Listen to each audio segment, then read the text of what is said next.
અને 80 જેટલી વસ્તી આવેલી છે અને એટલા માટે અમને કહેવું પડે છે કે અમારે ત્યાં રોડ રસ્તા બન્યા જ નથી આ દિન સુધી। એટલે કે અમે એટલા જ માટે કે ગયા વર્ષ પણ અમારે અહીંયા ઉકરદાની અંદર 1 કિલોમીટર જેટલા તો ઉચકીને લઈ ગયા હતા ઝૂલીમાં અને પછી પ્રાઇવેટ વાહનના મારફતે મુખ્ય રોડ સુધી લઈ ગયા હતા। એવી ઘટના જે ગયા વર્ષની અંદર પણ બની ચૂકી હતી। કમનસીબે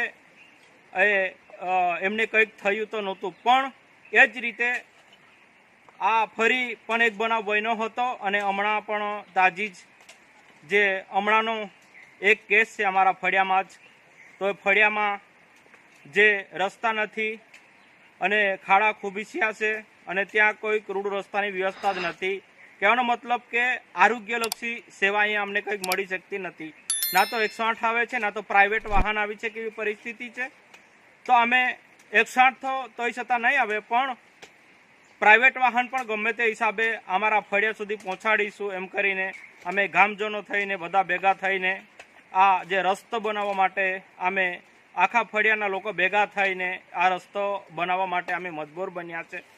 તો અમે એટલા માટે વધારે ચિંતામાં છે કે જે આ તુરખેડાની અંદર જે ઘટના બની છે, જે દવાખાને જવા માટે તૈયાર થયા હતા અને રસ્તામાં ડિલિવરી થઈ અને રસ્તામાં જીવન ટૂંકાવ્યું હતું એને, તો એવી ઘટના અહીંયા અમારે ત્યાં પણ ના બને એટલા માટે અમે ખૂબ ચિંતામાં હતા। અમે બહુ દર્દથી ભરેલા હતા। એટલા માટે આના માટે કંઈક રસ્તો તો કરવું પડશે આપણા માટે, આપણી સાથે પણ આવી ઘટના ના બને એમ કરીને અમે જાતે બધા ભેગા થઈને રોડ રસ્તા જે ખરાબ છે, જે ખોદાઈ ગયેલા છે, એમને પૂરણ કરવા માટે, એમને સફાઈ કરવા માટે અમે પૂરા ફળિયાના લોકોએ ભેગા થઈને પછી આ રસ્તો બનાવ્યો છે। અને આજે અમારાથી નજીક જ આવેલું 10 થી 12 કિલોમીટર જે કેવડિયા છે સ્ટેચ્યુ, ત્યાં તો વિશ્વના લોકો આવવા માટે ત્યાં સુખ સુવિધા થાય છે। ત્યાં બહારના લોકો ઘુસાડવા માટે કંઈક ને કંઈક વ્યવસ્થા આપવામાં આવે છે, પણ જે સ્થાનિક લોકો છે, જે આજુબાજુ રહેનારા 10-12 કિલોમીટરની અંદર જે રહેનારા છે, એ લોકોને જે સુવિધાની જે અભાવ છે તો એમના માટે કેમ નથી કરવામાં આવતા। તો અમારી એક જ માંગ છે, રોડ અને રસ્તા વહેલી તકે બનાવવામાં આવે। પહેલાં પણ કેટલીક વાર કહી ચૂકેલા છે, પણ અમારું આજ દિન સુધી કોઈ સાંભળ્યું તો નથી, પણ છતાં અમે અમારી ફરજમાં આવે છે એટલે અમને જાણ કરીએ છીએ સરકારને અને અધિકારીને ચૂંટાયેલા જે નેતાઓ છે એમને અમને જાણ કરવા માંગીએ છીએ। અમે જે સરકાર તો એમ ઈચ્છતી હોય અમને લાગી રહ્યું છે, જંગલમાં રહીએ છીએ, પહાડમાં રહીએ છીએ, એટલે આમને એક જાતના જંગલી જનાવર તરીકે જ આમને ગણી નાખ્યા છે એવું અમને લાગે છે। અમને કશું સુવિધા નથી આપવામાં આવતી, એટલા માટે કહું છું।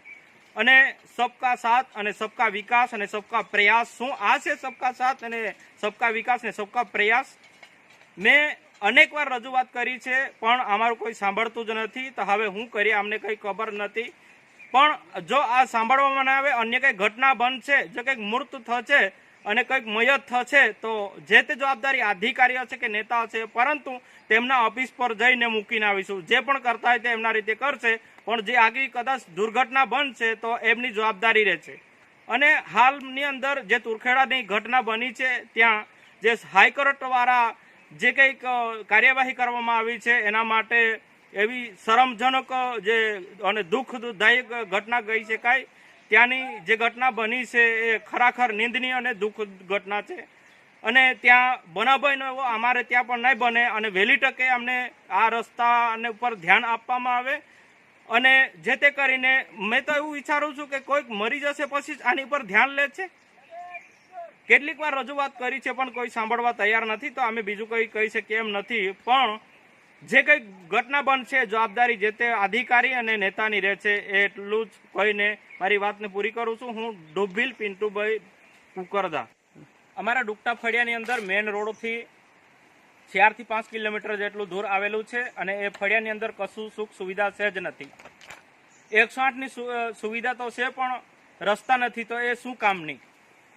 આ અમારા ફળિયાની અંદર જે એક સગર્ભ મહિલા છે, એમને 9 માસ પૂરા થઈ ગયેલા છે અને જે તાજેતરમાં જે ઘટના બનેલી છે તુરખેડ ખાતે, તો એવી ઘટના ના બને એમ કરીને રોડ રસ્તા નથી, તો એના માટે ફળિયાવાળા બધા ભેગા થઈને વિચાર કર્યા અને બેઠા અને વાતચીત કરી કે આપણે આના માટે શું કરીશું। તો એક અમે બધા બેહીને નિર્ણય લીધો કે આ ફળિયાના લોકો બધા ભેગા થઈએ અને પછી જાતે જ રસ્તો સાફ કરી નાખીએ, ખોદી નાખીએ. અને જો આવું ને આવું રહેશે તો